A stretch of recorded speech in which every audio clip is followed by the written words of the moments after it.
تو نبی علیہ السلام فرمایا میری امت میں سیدنا عیسیٰ ابن مریم کی مثل زہد میں ابو ذر غفاری ہیں۔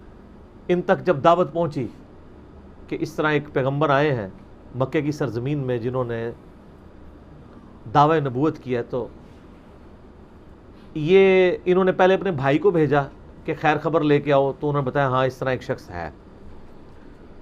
پھر یہ خود رخت سفر باندھ کے نبی صلی اللہ علیہ وآلہ وسلم کی خدمت میں حاضر ہوئے مکہ شریف میں۔ تو صحیح بخاری میں آتا ہے کہ یہ گئے یعنی مکہ شریف میں، اب ڈر بھی رہے تھے، میں کیونکہ ان کو پتا تھا کہ نبی علیہ السلام کی مخالفت بھی بہت زیادہ ہے، کہ اگر میں کسی سے نبی علیہ السلام کے بارے میں پوچھا تو ہو سکتا ہے میرے ساتھ کوئی ایسی ایکٹیویٹی پرفارم نہ کر دے۔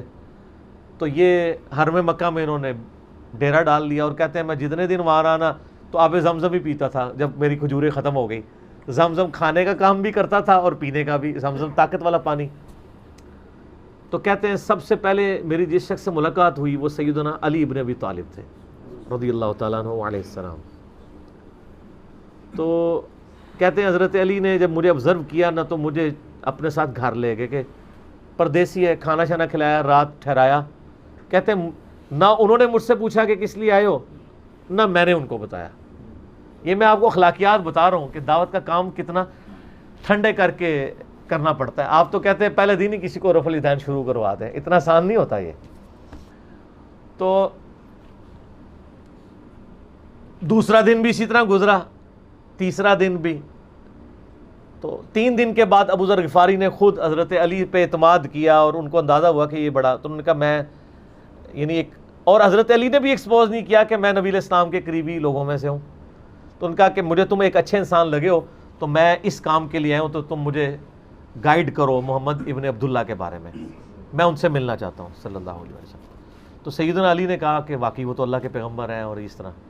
تو پھر وہ حضرت ابو ذر غفاری کو نبی علیہ السلام کے پاس لے گئے۔ نبی علیہ السلام کے پاس تھوڑی دیر بیٹھے، انہوں نے اسلام قبول کر لیا، اور سر اسلام کیا قبول کیا، اتنا اعلیٰ درجے کا ایمان۔ نبی علیہ السلام فرمایا تم اپنے قبیلے میں واپس چلے جاؤ، جب مکے میں ہمارا غلبہ ہوگا یا کوئی اللہ تعالیٰ راہ نکالے گا، ابھی تو جو بھی اسلام قبول کرتا ہے اس کی پھینٹی لگتی ہے، تو میں کوئی نہ کوئی تمہیں مطلب بتا دوں گا، ابھی تم اپنا ایمان پوشیدہ رکھو، اپنے علاقے میں چلے جاؤ۔ ان کا یا رسول اللہ ایسے نہیں ہو سکتا۔ وہ جناب آگے مکے خانہ کعبے کے اندر آ کے انہوں نے کہا میں گواہی دیتا ہوں کہ اللہ ایک ہے اور محمد صلی اللہ علیہ وسلم اس کے رسول ہیں۔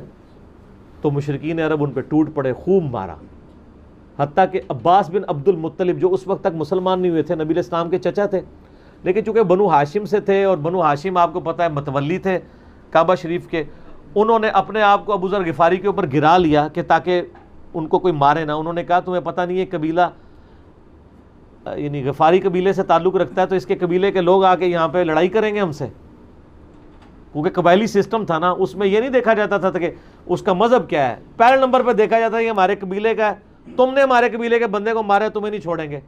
اسی وجہ سے آپ دیکھیں نا بنو ہاشم اسلام قبول نہ کرنے کے باوجود نبی علیہ السلام کی پشت میں تو کھڑے رہے نا، اور یہ پہلے بھی ہوتا رہا۔